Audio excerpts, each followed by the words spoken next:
Hello everyone, my name is Annette, and you might know me on social media as Nettersplays. Well, I have a special video. It's the acquisitions and impressions from BGGCon. So in this video, I'm just going to talk about the games that I acquired at BGGCon and give you my first impressions, whether I played them or not. So this is a special one because I think that in the month of November, I bought so many games that instead of just showing you all those games in one full video, I'm just going to condense it to only BGGCon, and then later on this month or next month, I'll go ahead and show you the video of all the other games that I acquired throughout the month of November. So yeah, let's get to it. So the first game I'll talk to you about is Fuji Flush.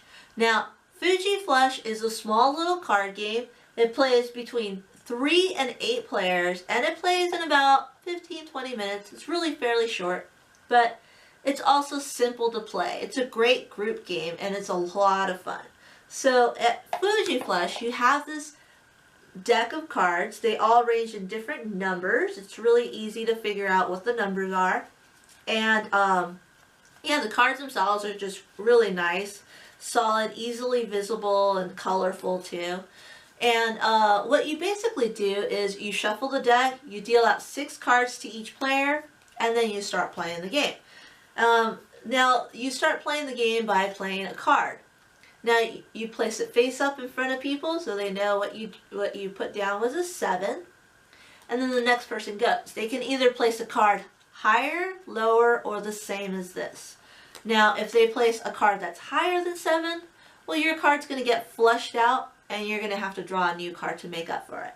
So it's a bad thing if you get flushed out. Now, another person can play a lower card than you.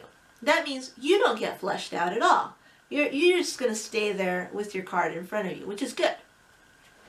Another player might also play another 7, another card to match your 7. And that means you don't get flushed at all. In fact, the both of you will actually add the sum of your 2 matching pairs. So your number will become 14. So the both of you will have that 14 value card instead of a 7. And so that way it's more likely for the both of you to survive the round. What you're trying to do is pretty much survive the round by getting rid of all your cards. So that once this 7 if it survives throughout everyone's play, and if it comes back to you, and if you still have this card in front of you, then you get to discard it and not draw a card, which is good because you're trying to get rid of your cards. So it takes a lot of it takes a lot of just luck of the draw, but it's fairly fun, and it's quick to pick up. It's really fun and easy to play, and it creates a lot of laughs. So if you ever get a chance, you should try out Fuji Flush. Another small box game that I also got was Noxford. Now, Noxford is a small little card game in which players are trying to lay out their cards in front of them. However, it's a big map that they're creating, and the card placement is kind of like tile placement in a way. However, it's a little different because cards can be placed in a really weird arrangement. And what you're trying to do is you're trying to control different areas or different districts on these cards. So, for example, every player is going to go ahead and have their own personal deck of cards. So you'll start off with like someone like this, which is the master card. And you can also have other cards like the lieutenant card, like this one. Then you can have other cards too, as well, like this too. And so this is your own personal deck, and this is what you're going to try to use to gain control of different areas. You also have this other deck with you that has all these different figures and amounts of different icons, and that's what you're trying to win. You're trying to win those different icons that are on here. So if someone controls this card, they're going to get 4 points for that card. To control it, what you're going to do is you're going to be placing your actual player card alongside of it. So if you have, for example, these 2 cards, which are aligned like this, you can place this one card either like this, or you can also place it on the other side like this. as long as it's touching 2 cards and it runs along an edge. 2 edges. So it's a really cool like placement of cards. It's really thinky, but it's also super quick. Now I've only played it with 2 players, and it's a 2 to 4 player game. It's supposed to play in 20 minutes, which it did, and it's a really light game, but it takes up a lot of table space. So if you're going to play Noxford, just make sure you have a large enough table between all players too. But definitely you should check out Noxford. I really enjoyed it. So another small card game that I also got from BGGCon is Capital Lux. Now, Capital Lux is a cool little trick-taking game which has great artwork by Kwanachi Moriya. So this artwork on this card, I don't know if you can see this, but the artwork is just really awesome. It's abstract, it's really nice, it's simple, minimalistic. And so you have these different cards in hand, which they're also very pretty. For example, this card right here. You also got this pink one right here. And you also have like this one right here. So the artwork is, I mean, that's one of the reasons why I picked up this game, was because of the artwork itself. So what you're going to do is you're going to have a hand of cards. And so you get to play one of the cards either in front of you or into the community. Now if you play it in front of you, you're basically just taking that value of that card of that type. If you play it into the community, depending on which community area you add it to based on its color, you get to do that certain action. So if I were to play this into the community, I would get to do this action, which tells me to draw this one card. Or this one little token right here. Now, all these different cards do different actions, and so what you're trying to do is score less values, the lesser number value than the community number value of that different type. So you're trying to just maintain those cards in front of you by scoring lesser than the community, and then what you do is you compare with other players who has the highest value amongst you all that have remained there. So it's a really weird trick-taking game where you're trying to be less than the community, so you're trying to contribute into the community. You get special actions for it, but you're also trying to get the highest value within your own group because you're going to compare it with someone else's group as well. So it's a really kind of twist and a really fun look at trick-taking itself. So if you get a chance, and if you like trick-taking games, you should definitely look into Capital Lux. One of my most played games of BGGCon was Honshu. Now, Honshu is a small little card game too, and I was really looking forward to this game, and I thought I wasn't going to get it, but actually Nicholas came through and got this game for me. So I owe Nicholas a big thank you from the bottom of my heart for this game, because it just really was something I was looking forward to, and I thought I wasn't going to get it. So thank you so much, Nicholas, if you're watching. This is awesome, and I really love this game a lot. So Honshu itself is a small little card game, which is really interesting. What I was looking forward to was the fact that it kind of played like Pimal Flumen, which is this other game called Plums. And what I really enjoy is that you have a kind of like a hand of cards. You play a card, and then whoever has the highest value of that card, you figure out who goes first, and then out of those cards played, they get to pick and choose which one of those they want. So in this card game though, those cards that you want are these different map cards. So they're different types of grids with different types of things on them, whether they're being forest or whether they're different types of building blocks and such. But what you're trying to do is you're trying to get a card, acquire one, and then you're going to go ahead and add it to your map by either going over it or behind it. So you're trying to do these different things and orient these cards, a lot of spatial orientation, and you're trying to score points based on your map of what you're creating. So it's a city building game. So what I really enjoy about this game is that it's really easy to teach. It gets everyone involved. There's an aspect of a trick-taking aspect where everyone's playing a card to try to take the trick. And then everyone just goes ahead and works on their own little city that they're building by arranging these cards in different ways.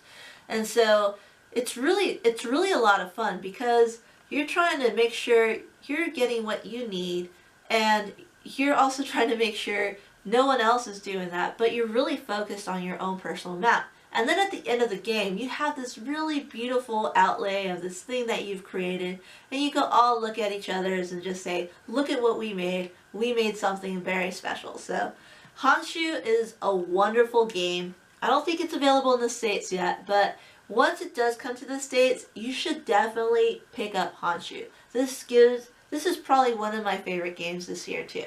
So definitely try Honshu out. Another game that I got is not a game I bought from the vendor hall, but actually it's a game that I won in an auction on BGG. So the person I met with, instead of delivering the game to me, they actually met me at BGGCon and handed this game to me. So it was really cool just doing that exchange there with another gamer too. So this two-player game only is about a trading system here. I don't know too much about it. I only know that it's a pretty good two-player game from what I hear. And also, since I play a lot of two-player games, it's also from Cosmos. I know they have a good reputation, so I just wanted to go ahead and acquire this. It's really hard to get, so I've got this for not too much, so definitely willing and just looking forward to trying this game out. So it's just a basic little card trading game with different types of resources too. So yeah, that is Jambo. Now when you arrive at BGGCon, the first thing you do, of course, is they welcome you and they register you and give you your badge. But another thing that they'll give you are free games. So some of the games they gave me are small little card games, small little micro games that they give me, like this one game called Dragon Punch, which I've never heard of. It's a small little two-player game. And also Tipping Cows too, which I've never heard of, but it's a small little kind of like flick throw or disc flicking game, a little dexterity game that you can play with. They also gave out some bigger games that I've heard of, and one of the games that I've heard of is this game called Meteor. So Meteor is a quick 1 to 5 player game. It plays in about 5 minutes. It's super quick, super easy. And yeah, I've heard of this game. I've never played it itself. I'm not sure if it's good or not. But yeah, I've heard Dan King from the Game Boy Geek. I heard him talking about it, and he really enjoys it too. So it's a really quick push your luck type of game where you're playing with other players too. And you're trying to get these meteors up into space and blast these asteroids before they blast you. So yeah, definitely willing to play this one in a big group and see how fun it is. So that is Meteor. So another game that they gave away too is this game called Robber Knights. So Robber Knights is a tile placement game. It has a whole bunch of tiles here, and what you're doing is you're placing these tiles, and then you have these different chips, and you go ahead and you place these chips which are resembling your knights, and you place them in your castle, and then you go out around the castle and you kind of conquer these different types of tiles. So you're trying to do an area control with a tile placement, and yeah, I've only heard a little bit about it. It plays 2 to 4 players in about 30 to 45 minutes. I haven't heard too much, but I'm willing to try out this game called Robber Knights. So another game that they were giving away for free at entry is Mage Wars Academy. Now, Mage Wars Academy is a 2-player only game. This is just the core set. They have a whole bunch of expansions for this game. I've heard of this game before. I know Tom Basil from the Dice Tower, he talks a lot about this game. He really enjoys this game. I haven't really looked into it because I wasn't sure if I was going to be into it or not. I've looked a little bit into the rulebook itself, and yeah, it seems like a really interesting kind of little card play game. It's a really like attacking, like one of you plays as this wizard, another one plays as a beastmaster, and you're trying to do like a little back and forth kind of combat between you two. The really cool thing though is in this game it comes with this really neat folder right here in which you can open it and you can actually lay out your cards within the game itself. And so it's a codex where you can pick and choose your deck and what you're going to take with you while you go out in combat. So it's a really nice way of just laying out your cards and a really cool way of picking and choosing what you want to play. It also comes out with this cool dial system where it can track your mana and also your damage.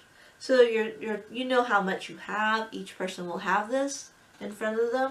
There's this dice system where when you attack other players, you can attack with this dice. You just roll it and you figure out how much you hit them with. You also have this D12 right here, which you can go ahead and use during different spells and such. So yeah, I'm actually kind of interested in trying this game out as a two-player game, and I love two-player games, and just giving this a shot and seeing how good of a game it is. I mean, I really like Star Realms. That's a really quick take that game, and where you're kind of tug of war, pushing and pulling between players. So I'm thinking this game is sort of like that in a way. So I'm interested in trying this one out. It's called Mage Wars Academy. So the next two games are really big games, and I know already that I like these games because I've played them before. And this one game that I got is this game called Pathfinder, the adventure card game. Now this is the Skull and Shackles game, and I've already played Rise of the Runelands, and I really enjoyed it. I only played it as a two-player game, and what you do, it's a campaign game where you're trying to go on these different adventures, and you have these different characters, and then you go ahead and accomplish these different missions. And then once you accomplish it, you move on to the next level. You level up your characters just like in an RPG, and it's really fun. Like, you can build your decks. You can also just roll some dice and go and explore in different locations and find the boss, or try to find something that you're looking for, a gem, whether treasures or something like that. So yeah, I'm looking forward to trying out this Pathfinder game. It's called the Skull and Shackles, and it's the base set. It also has these different expansions, which this one doesn't come with, but this will get you started. This has everything you need to just start the game itself. So if you're interested in an adventure RPG-ish kind of game, it's not complete RPG because you don't have a dungeon master, but you get to go into these different adventures and kind of crawl through those areas. This is one of the few adventure games that I really enjoy, so definitely looking forward to trying Pathfinder adventure card game Skull and Shackles. So it doesn't stop there with that first Pathfinder adventure game, but it also goes into the Wrath of the Righteous. So this is another Pathfinder adventure card game that they gave away there. So not only am I getting this one big game here, but I'm also getting another one here. And this is all for free. Like, this is awesome. Like, I already know I like these games, so I'm really just kind of enthusiastic about getting them and just getting them to the table. Of course, I still haven't finished the first one yet, so I have to finish that one before I even open these boxes and try them out. But just knowing from the first game that I've played, I already like it, so I know I'm probably going to like these two as well. So yeah, definitely check out Pathfinder adventure card games if you like those kind of dice rolling, build your character, RPG without a DM kind of game. So at BGGCon, we had a couple hours before the closing ceremonies, and we just finished up some gaming, and then comes along this one person named Cynthia. She was working at the Stronghold Games booth, and so we've met her throughout the whole convention, and then she came back and she asked us if she can just sit down while she looked for a different table, because she wanted to make sure she had a table for the whole Stronghold group. And so yeah, she sat down with us, she taught us some games, she taught us Solafide, and it's a two-player cool game. We really enjoyed it, and so we just sat down and played and hung out with her, and then the next table became available, and so all of a sudden the whole Stronghold crew was just sitting around us, and we were just hanging out with them. The whole Bonacor group and just everyone was just sitting down, having fun, and waiting for the closing event to happen. And so along with that, with us just hanging out with them, they gave us some free games to just sit there and make sure that we were there saving the table for them all and helping them out. So one of the games that they gave us just for hanging out with them is this game called Diamonds. Now, Diamonds is a trick-taking game, and while I was sitting there hanging out with them, they taught me the game, and it was really cool. It's a 2 to 6 player game, and it plays in about like 20-30 minutes. It's fairly quick and simple. And so it's a card game where you play these cards, and so you have a whole hand of cards, and then you get 2 cards, and then you pass it to another player, and then you grab another 2 back. And what you're doing is you play until all your cards are done, just like hearts in a way. You kind of play a card if they can follow suit or not. They follow that suit. If they can't, then they put down another card. Now, whenever you put down a card that is of a different type, you get to do an action, so you get a benefit out of it. However, if you win the trick between them all in the end, then you get to take a trick. You get to do a special action because of that too. And so these special actions are really cool because you get these special diamonds. So here's a whole bunch of special little diamonds. I don't know if you can see that, but you get all these white diamonds and these red diamonds, which are a value of 5 with the little white ones there. But you get a whole array of these different types of diamonds, and that's what you're trying to do. You have these vaults, and what you're doing is you're showcasing your diamonds either in front of the vault or you have them behind your vault. So you have this whole thing in front of you, and you're trying to acquire these diamonds by playing these cards in front of you, either by, you know, being at loss with the trick and doing the special action to gain these diamonds in front of you, or winning the tricks too. So the cool thing is that I'm horrible at trick-taking games, and so it kind of was cool to get a benefit out of being bad. So definitely I was succeeding at this game because of that. So yeah, I'm really looking forward to exploring this game. And not only did I get the base game, but I also got this little robber expansion, which I'm not even sure how to play with, but they gave this to me too. So I thought that was really a nice stronghold to do that. And so this is a game called Diamonds, which I really recommend if you're into trick-taking games too. So another game that they gave me while I was there is this game called the Dragon Flagon. And this game itself is a bar fighting game. You're all in a bar, you're all hanging out, drinking your beer, and then something goes wrong, and then you're all fighting and brawling about. So this cool game right here is a game which is kind of like Robo Rally. It's a programming game. So you do these certain actions and you try to program these different things, these different movements and actions, and then you play them all at once. So it's a really cool game. It's a programming game, which I don't think I have a programming game really in my collection. So I'm really looking forward to trying this one out. I haven't heard too much about it. It was just a game that was given to me as a surprise, and it was really cool. And the more I heard about it and what it's about, I'm really interested in trying out. Since it's programming, I'm really interested in trying that kind of mechanic out too. And another coolest thing about this game is that it's by Jeff Engelstein and also Brian and Sydney Engelstein. And while we were talking about this game, all of a sudden Jeff Engelstein was walking by, and he was kind of like just walking by and kind of hanging out and seeing what's going around. And then Cynthia, who was with Stronghold, she said, "Oh, hey, look at, there's Jeff. He's actually the designer of this. You know, we were just talking about this, and would you mind signing the game?" So, of course, he didn't mind at all, which is awesome. And he actually went ahead and signed this game right here. And he signed it BGGCon 2016. So, this is awesome that I actually got to get this game, and the designer was just walking about, and he signed it instantly, like right away, as soon as I got it. So, yeah, this is a cool game that I'm looking forward to trying, and this is probably going to definitely just stay with me as long as I have these games, just as something that I can remember and look back on and just say, that's cool that I participated at BGGCon and I had this awesome experience with this game. So, definitely looking to trying this game out. Dragon Flagon.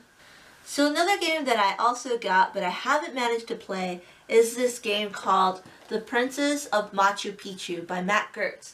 It's a 2 to 5 player game, and it plays in about 90 to 120 minutes, and it's amazing. I mean, like, look at this cover right here. You have the incredible, like, Machu Picchu mountains right here in the back, and then you have these indigenous people along with these llamas, of course. Like, I'm a big fan of llamas, so this game is a game that I've been trying to get. And also because it's by Matt Gertz, which is one of my favorite designers of games, that I've really enjoyed his games. He's also made Concordia and Navigator. So Navigator I heard a lot about recently, but just by hearing that he designed those games, I was really interested in trying this game out, which is a worker placement and also a set collection game. Now, I haven't managed to try it out yet, but I looked through the whole board itself, and it's a beast. Like, let me show you this board right here, which is really cool in a way, how it's set up. It's got the whole landscape of the Incan Empire right here. I don't know if I could show you this whole thing because it's a beast, but yeah, it's got the whole landscape, and instead of using like artwork, it has these photographs of people right here, and so I thought that was really interesting.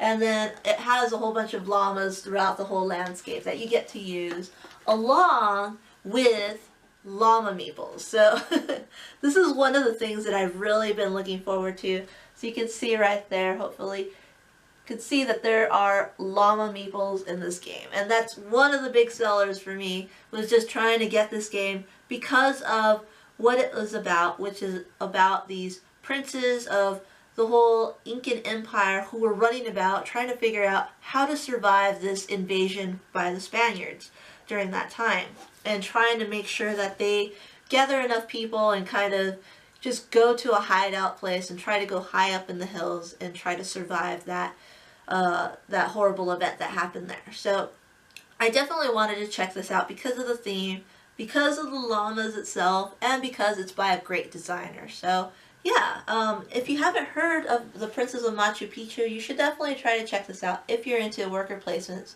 with set collection as well. So another game that MaggieBot also introduced me to is this game called Ponzi Scheme. Now, Ponzi Scheme is a 3 to 5 player game, and it plays in about 60 to 90 minutes or so. And she introduced me to this game last year. It came out in Essen, and it hasn't come out into the States until this year. It actually was able to get it at BGGCon. So I've been really looking forward to getting this game since then, since last year, simply because it's a game that really kind of surprised me. She introduced it to me as an economic game with a really cool concept of exchange between players. So when I played it at first, I didn't know what to think of it, and then I thought about it later, and I thought, wow, this game is really amazing. I'd really want to get my hands on this. So I had to wait until now to get it finally. So I'm really excited about trying this again. But the cool thing about this game is, yeah, it does come with paper money. Really neat paper money, actually. But the cool thing about the paper money is you can easily place it into this envelope. So you have this really nice envelope here, and one player is going to go ahead and place a certain amount of money that they want, and they're going to offer it to another player. Now that player gets to pick and choose what they want to do with that money. Now the player that's offering the exchange is going to say, I want, a certain set of stock, either 1, 2, or however many. They want stocks from the other player. If that other player says no to that person, well, they're going to have to pay them whatever they're offered. So they're going to have to pay them back for that, to keep that exchange, that stock. But if they say yes, then they just keep the money and they give them the stock that the other person wants. It's a really weird kind of neat exchange of money between players. So what you're trying to do is you're trying to collect all these different stocks, and you're trying to make as much money as you can throughout time, but what you're trying to do is also inflate the market as much as possible, because then eventually the stocks are going to crash, and you have to make sure you are able to pay back those stocks or just get out of having those stocks by the time the market crashes. Now, when I first played it, I thought I was doing pretty well throughout the game, but then I didn't expect the market to crash when it did, and I completely lost all my money and I bankrupted. So it was a really cool just way of just seeing that buildup of money exchanges between players and just making sure you're having all this money, it looks cool, it looks nice, and then all of a sudden smash, like in the face, like it's done. You're bankrupt, you lost the game, and that's it. The game is over. So yeah, I really liked the first time I played it, and I'm really looking forward to trying this cool economic game again. So yeah, that is Ponzi Scheme. Another game that I got there at BGGCon, and I'm really looking forward to trying out, is this game called Cottage Garden. So this game is by Uwe Rosenberg, who's really famous for making games like Agricola and also Caverna and also the Fields of Arle, and he makes a lot of these heavy games, along with this one game called Patchwork. Now, Patchwork is a two-player game that came out last year, and it has this really weird, odd, abstract, like Tetris kind of feeling to it, because you have all these weird little shaped tiles. And so you're going to be placing these tiles in different arrangements onto this little grid system here. So in Cottage Garden, instead of making a patchwork of stuff like a quilt, you're actually working in the garden, and you're trying to make these special little arrangements with these tiles. And there's a huge little grid system between players, and they're trying to acquire these specific tiles between them, and then you're trying to arrange it on your own personal tile. So yeah, I heard about Cottage Garden. I really enjoy Patchwork, and I thought this was a great kind of another way of playing a different type of game, but using the same kind of spatial arrangement as that too. So yeah, I'm definitely looking forward to playing this game. It plays 1 to 4 players, which is great because it has that solo player in it. So I get to play this game whenever I want to, because I can play it solo too. So I'm interested in trying that one out. And it's also fairly quick. It plays in about an hour or so. And so, yeah, I'm looking forward to it. I really love the artwork. It has little kitties inside of it, and it has a wheelbarrow and stuff. It's a really cute little game, and I love spatial arrangement too. So, yeah, I'm looking forward to trying out Cottage Garden.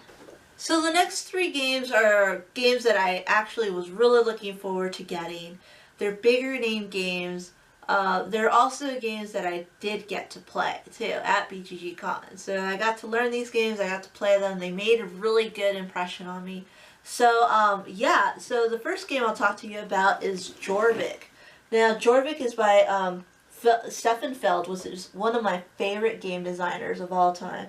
And of course I was going to get this game no matter what.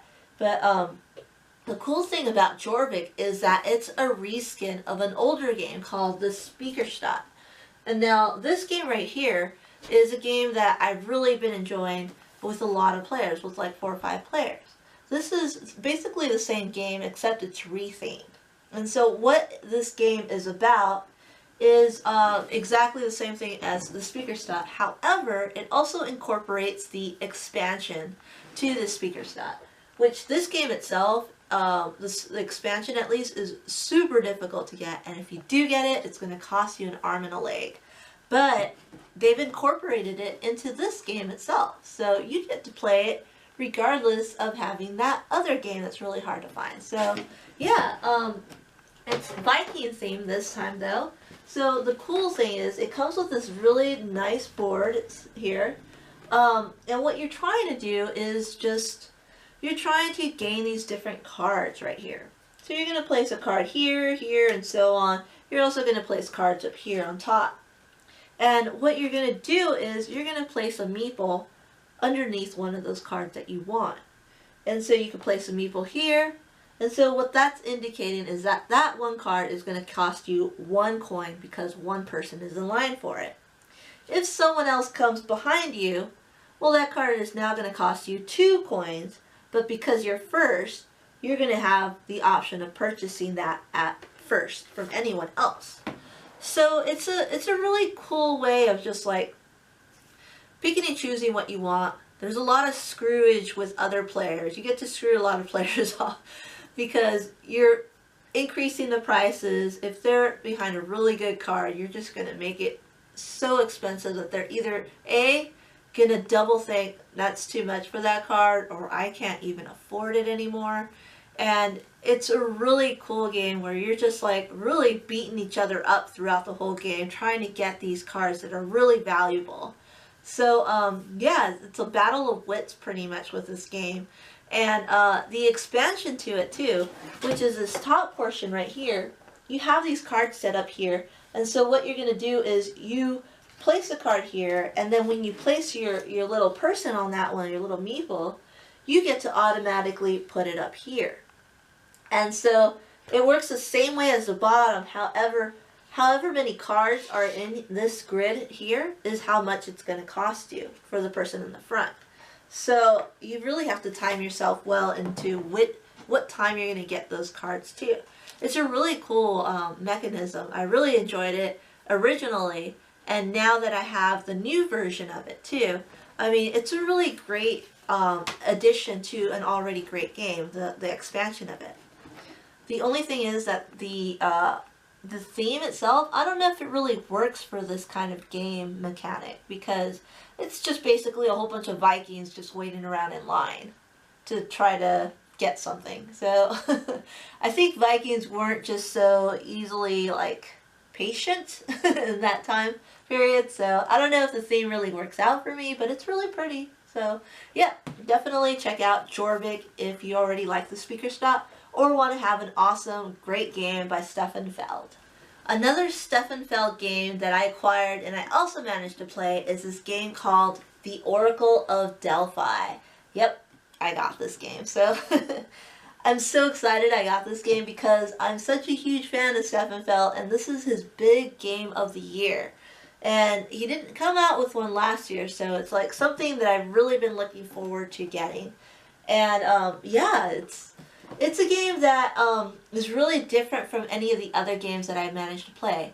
I got to play this game with Meeple Lady from Twitter, and yeah, we've been talking about playing a game for a really long time, and I was really excited to play a game with Stefan Feld with her, because I know she loves the same type of games that I do too.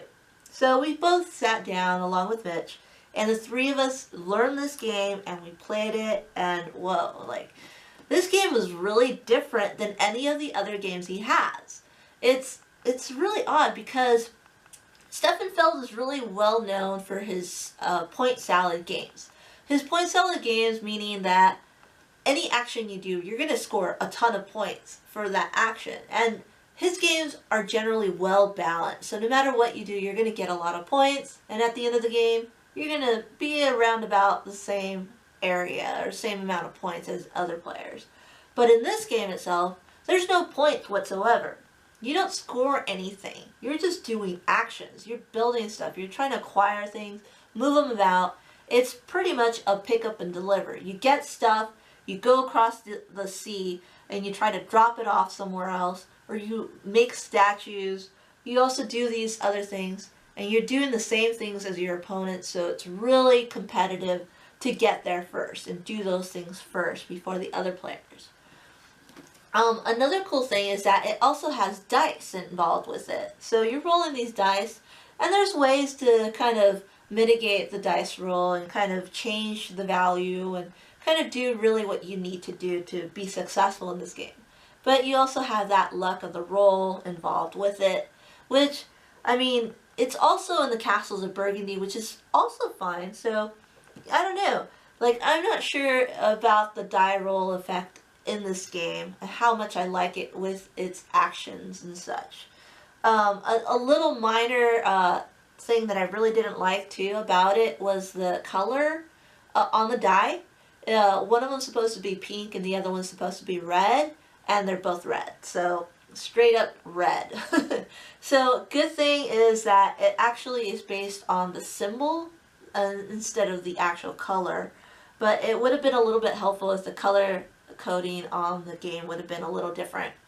But that's just my little minor gripe about the actual quality of the components themselves. But the game mechanics itself of racing and trying to do something before your other players is a real struggle that everyone's trying to do. And the thing is, in this game, it doesn't end when all players have accomplished it. It's the first player to do so, the game instantly ends, that player wins. So it's a real like cutoff from base in comparison to all his other games, which is really rare. It's really different. So yeah, I mean, after this first game, it was a learning game. We're all trying to figure it out, trying to see how this game plays. And yeah, I think it's a game that I'm really thinking it over and kind of trying to figure it out and how to play it better. So yeah, if you're willing to try a different type of Steffenfeld than what you're normally used to, you should probably check this one out. I'm not sure if it's an instant buy for everyone, but of course I'm going to buy it anyways because I'm a fan of that designer and his approach to these different mechanics. So definitely, if you're interested in trying a game that's a little different than the other ones, you should definitely check out the Oracle of Delphi. So the last game I'll talk to you about is the Great Western Trail. Now, the Great Western Trail is a game by Alexander Pfister, which has been a really great game designer. He makes these great games like Mombasa and Isle of Skye, really great games that I already like. And so this game just recently came out, and so I was really interested in trying it. And so the cool thing about this game itself is it's a 2 to 4 player game, and it plays in about 2 hours or so if you play it well. I took a really long time with this game, but that was fine. We were meeting a lot of people at BGGCon, but if I were to get this game on the table, I could see it being played out in about 2 hours or so. So this game itself is about cattle ranchers. Yeah, cattle ranchers. I'm a vegetarian. This is not my theme at all. But I kind of take an approach that's a little bit different in the sense that I'm just trying to collect these cattle and trying to make sure they find a home with these different people that love them or something like that. So I kind of changed the theme a little bit with this game. But basically, what you're doing is you're trying to collect these different cattle and you're trying to deliver them up to Kansas. So you have this board right here, and each individual player has their own special little board place area. And what you're trying to do is try to kind of cattle drive your cows over to Kansas City by moving along these different pathways. Along these different pathways, you're going to be able to build these different buildings, which will help you achieve these different actions along the way, or hinder your opponents by making them pay you. You're also going to have to acquire different types of cowboys, types of engineers, builders, and such to help you along the way too. You also have a trains that kind of delivers and gains you different types of points. I mean, there's so many different things that you could do with this game. It's a basic like deck builder, kind of path, building, placement. I don't know. It's just so big and so much. But the flow of this game is really good. I mean, once you get this game, and once you get through the rules, which I'm going to tell you, those rules are intense. So much information, so much detail. Whenever we had a question, we can easily find the answer and not have to look it up or anything. The answers were always there. But reading that rule book at first was a little haunting. It was a little scary at first because it was so informative. It was so detailed, so much. But that's a good sign because all the information is there. So once we got to playing the game, I thought it was really intuitive. It flowed really well. I'm really looking forward to trying this game again and seeing how well it plays with different player counts too. So definitely check out the Great Western Trail. It's a really great game. I really liked it. I'm not sure if I like it more than Mombasa or not, but it's really high up there too. So definitely check this game out. So there were a few other things that I also managed to get, like some expansions, which one of the expansions was the American Railroads expansion for my Russian Railroads game. And I also managed to get these expansions for Orleans. So there's small little games that I got at the BGG store, which had a booth there at the vendor hall. So yeah, there's a whole bunch of different vendors all over the place at BGGCon. And it's just a great place where you can buy all these different types of games and have them there. They were all from Essen, all from Gen Con, all games that were new. They also had a lot of older games as well. So definitely it was a great place if you're into buying games and collecting them and expanding your collection. I mean, BGGCon had all those games available for all the players.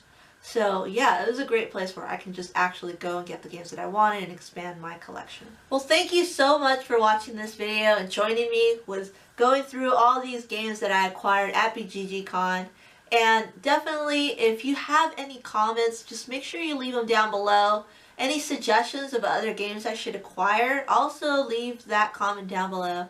But you can follow me too on Twitter, I'm on Facebook, I'm on Instagram.